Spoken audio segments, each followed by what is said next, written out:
A very, very, very reasonable explanation. A short story by L.D. Roberts. Chester woke up in a bad mood. His left leg felt cramped, and last night's mouse didn't sit well at all. On top of all that, some mutt was visiting the Maxwells. The mutt barked all night. Not a righteous, I'm protecting my territory bark. You could admire a bark like that, but it wasn't really a bark. It was more of a yip. Chester would have kicked its butt, except the Maxwells had a dog door, and each time Chester jumped into the yard, the dog scooted back into the house and harassed the family parakeet for a while. Then, the mutt decided to go back outside and start yipping all over again. So Chester got no sleep, and he was very grumpy. As if all that wasn't enough, last week, his ladies had been a problem. They had gotten together and formed a cat ladies' union. All of them getting together to make his life miserable about Jasmine. He didn't understand this. Not one of them had ever been out of town. He knew for sure Fluffy had never been out of her own backyard. So how could they know about Jasmine? Chester considered himself a gentleman. He didn't kiss and tell. So who told them? Actually, he had no idea what all this fuss was about. He yawned and stretched and began cleaning his left paw. He tried to think about it all, but it made his head hurt, so he put it all out of his mind. Except Jasmine. He couldn't put her out of his mind. He lay in the sun, wondering if she still had all those beautiful golden streaks from their last adventure. Well, the only way to find out was to go visit her. And he found her on the back porch, watching the birds and trilling. The golden glitter paint had faded and was just lightly on the tips of her fur. It caught the light, making her look regal, royal, resplendent, like one of Cleopatra's cats in the royal palace. She looked up, saw him, and smiled that billion-dollar smile. And he ran up the tree and made a huge leap onto the wooden porch, and they began bumping and rubbing hello. While Chester and Jasmine were getting reacquainted, Poindexter Arabus, Pointy to his friends, is also having a very bad morning. He is out of coffee. He doesn't even have any instant coffee, and everybody knows that tastes like motor oil. And his cat Brenda knocked his router off the shelf, breaking it into 100 pieces. Jolene, his Siamese cat, and Esther, a tabby cat, were busy chewing on the broken pieces. As if all that wasn't enough, Tippy, true to her name, tipped over a bottle off his liquor cabinet. It left a huge sticky stain on the floor. And 100 billion ants were squirming around, trapped in the mess. It looked like some weird miniature La Brea tar pit. Pointy, sitting in his home office, searches for a coffee cup. Frowning and scratching his head, he points to the computer screen. Pointy is head of the cat distribution center for his state. If you watch YouTube, there is a channel named My House, Not My Cat. If you watch the videos on the channel, you can see how the cat distribution system works. There are thousands of people all over the world who are unaware they need a cat. The Cat Distribution Center arranges cat-human introductions, though neither cat nor human know anything about this. It was the last day of the month and Pointy had 7 extra cats. How could that be? He was very methodical in his work. Where did the 7 extra cats come from? As he was pondering this, the doorbell rang. He answered it, and right there, standing on his front porch, was Melissa. the only woman in the entire world who could make a post office uniform look pretty. She handed him a brown Amazon box. He hoped it was his new Ticket to Ride expansion set. His gamer friends wanted him to buy Isle of Cats, but who needs to take work home? He stares at Melissa. Overjoyed, she is standing on his porch. Thank you so much for bringing the package up. You could have left it on the porch. She looks up and down the street, as if a porch pirate would leap out of the bushes at any second. At that moment, Tippy walks up and begins circling her ankles, rubbing the top of her head on Melissa's shins. Melissa reaches down and scratches her behind the ears. Tippy looks up at her as if to say, Thank God you rescued me. I haven't been petted in 10 million years. That's Tippy, Pointy says. Tippy? Melissa looks puzzled. Yeah, Tippy. She tips everything over. Oh, she's beautiful. What's in the box? She says. It's a really strange size. Post office rules forbid her from asking, but she wasn't ready to leave Pointy's porch just yet. I think it's the new edition of my Ticket to Ride game. The game usually just has trains, but I think they expanded it so now you can ride trains and boats all around the world. Sounds like fun, she says. It is, he says. At just that moment, a harsh wind blows across the porch and scatters letters out of her bag onto the sidewalk. She hurries to pick them up, then stands up, turns to him and waves. He cups his hands and shouts, Bye! Over the wind. He opens the box and finds a note.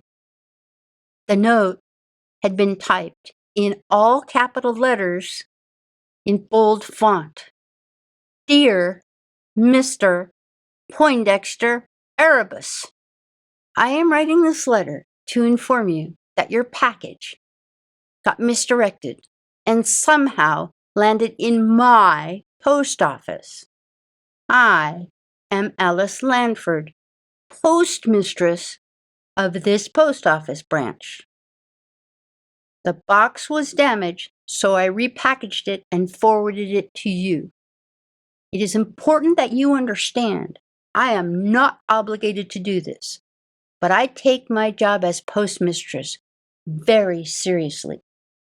You need to send me a check for $14.32.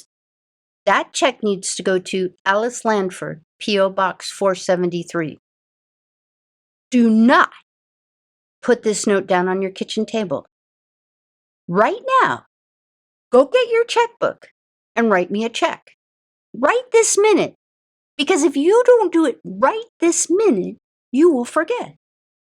Remember now, the amount you owe me is $14.32. Sincerely, Alice Lanford, postmistress. Alice's note was surly because it was written on a Tuesday morning at 9:37 a.m. As I have explained to you before, Alice is always in a bad mood on Tuesday and Thursday. After lunch on Thursday, she isn't too bad because Lazy Jane's has pumpkin pie. She has a piece of pumpkin pie every Thursday. However, she has to have it without whipped cream. Martin, the manager, informed her that whipped cream is only put on pumpkin pie in the month of November for Thanksgiving. Still, even without the whipped cream, the pumpkin pie levels are off a bit. Afraid he will forget, Pointy runs down the hall, finds his checkbook, writes a check, digs through his dresser drawer till he finds an envelope. He addresses the envelope and puts on the stamp. After this, he gets an idea. He goes to the library, boots up their computer, and goes into the cat distribution center software. He has 7 extra cats, and he has a great idea. He sends his 7 extra cats to Alice's post office box. Problem solved. Magically, the cats appear in the back of Alice's post office. Jasmine and Chester wander by, just as the 7 cats appear. Chester and Jasmine stare in amazement.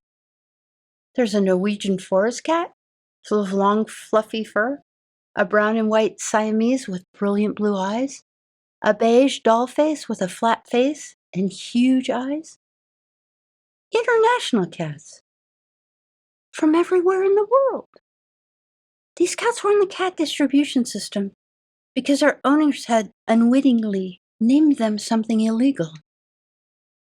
An illegal name? How can a name be illegal, you ask? Well, an illegal name is a name so heinous that the country will not issue a birth certificate if you name your child an illegal name. Outlawed and illegal names are voted on by the legislator of every country. Why an illegal name is a problem for a cat who will never need a birth certificate is anyone's guess. The 7 cats are Chief Maximus from New Zealand, RoboCop from Mexico, 007 from Brazil, Devil from Japan, Wolf from Spain, Tom from Portugal. Duke came from Australia, which is very strange because Australians love Westerns and John Wayne. 007 had an attitude and was too big for himself. He thought he was all that and a bag of chips. And he began eyeing Jasmine. Chester gave him the stink eye, and 007 backed down. The back room of the post office was filled to the brim with boxes piled up to the ceiling. 12 boxes of tattoo ink for the tattoo parlor. Chester sniffs at the edge of all the boxes. He doesn't touch them. He knows. Tattoo ink is the only substance injected into the human body that is not regulated by the Food and Drug Administration. Chester doesn't know how he knows this, but it is a fact. Chief Maximus rips open the bottom of a box and begins pulling out skeins of embroidery thread colored like pink lemonade. He pulls out the skein and chews, and RoboCop rushes over and chews the other end. Once both ends are completely full of cat saliva, they both spit it out and go to the next skein, which is called Purposeful Purple, and start all over again. Chester looks up and notices a white cat with gray ears and gray paws. He's sitting in the back corner, just watching. He wears a red leather collar with a bronze charm, with the name Tom engraved in large letters. A tomcat, kicked out of Portugal for being named Tom. What is going on in this world when something like that is allowed to happen? Chester walked over very slowly, and then they sniffed each other's butts, and all was well. Chester likes Tom's look, his swagger, his nonchalance. Instinctively, the two prowl over to a large box and knock it over together. The top breaks, and out fall 16 bags of Frisky's salmon cat treats. They ripped open the bags and trotted over to distribute a bag to each one of the other cats. Chester looks at Jasmine first, but she shakes her head no. She's watching her figure. It isn't easy keeping Chester happy while competing against 9 other ladies. Chester expects 007 to be a gentleman, but no. 007 is a bully with wicked eyes and a missing front tooth. He was born mean, and he will die mean, and in between he will create havoc wherever he can. Duke and Wolf were playing Hat's Cradle with the embroidery thread and purring with delight. Then Wolf opens the box with tattoo ink and begins rolling a glass bottle around with his nose. Chester feels his fur stand up on the back of his spine. Something is not right. It makes him look up, and there is Alice, standing in the doorway, fists on her hips, face purple with rage. Alice doesn't yell or wave her hands. It's her steely-eyed silence which scares Chester the most. He puts his paw on his new friend Portugal Tom's back and beckons to Jasmine with his chin. And they all race out together down the back alley of Maverick Street. They sit for a minute, catching their breath, then prowl around till they find Patsy's house. At Patsy's house, fresh salmon is out. Jasmine looks around. Can't see Patsy anywhere, so they sit and have a nice lunch. They were enjoying the sun while licking salmon juice off their paws, when Jasmine turns to Chester. I promised the kitten who got named Clara I'd meet her this afternoon. She's having trouble with mousing, and everyone is calling her vegan and laughing at her. Do you want to join me? Chester shakes his head. No, you got this. She licks him on the cheek and walks down the alley. That feline knows how to walk. In the meantime, Pointy got a new router installed. It had updated software that revealed Pointy had been receiving 7 extra cats for the last 3 months. When his boss, Brunhilde McIntyre, found out about this, she was so pleased he had been handling the overflow, she gave him a huge raise. 2 weeks later, there was a knock at his door. Melissa was personally delivering a box. Please come in for a soda. It's awfully hot outside. I have cucumber soda. She brushes her bangs, looks up and down the street to make sure no nosy neighbors are watching, and walks into his house. He hands her a glass of cucumber soda with ice and a wedge of lemon. She takes it. Do you mind if I open the box? He asks. She shakes her head, takes a long swallow of the soda. With the lemon in it, it tastes refreshing, like a liquid salad. No, go ahead, open it. He opens the box, lifts out the new edition. You play Ticket to Ride? She asks. Yes. This is the San Francisco edition. I already have one. He hands the box to her. I bought it for you. Really? For me? Yes, for you. Would you like to come to our Friday night board game? I can teach you to play. I would love to come. Where is it? Right here. He sweeps his arm across the living room. She sees the huge wooden table that seats 12 with all types of small figurines on it. She gulps the rest of her cucumber soda, then hands it back to him. Gotta get back to work. See you Friday. Looking forward to it. After she had gone, Pointy went out to buy fresh salmon for all his cats, because he wouldn't have gotten the raise without Brenda breaking the router. And he loved all his cats, so he gave them all some salmon. Portugal Tom and Chester are stretched out in a patch of sun on the sidewalk. Do you live here? Asks Portugal Tom. No, I've just been visiting. Actually, I should have got home a week ago. I live 3 towns over. It's a nice town. Lots of mice, lots of places to hide. Not too many dogs. They start walking down the sidewalk, side by side. Portugal Tom looks at Chester thoughtfully.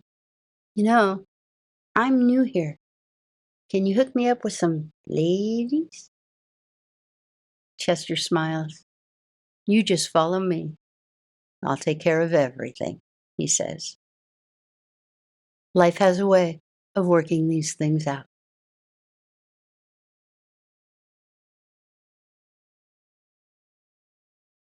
I would like to thank Jenny for her wonderful artwork in bringing Chester to life.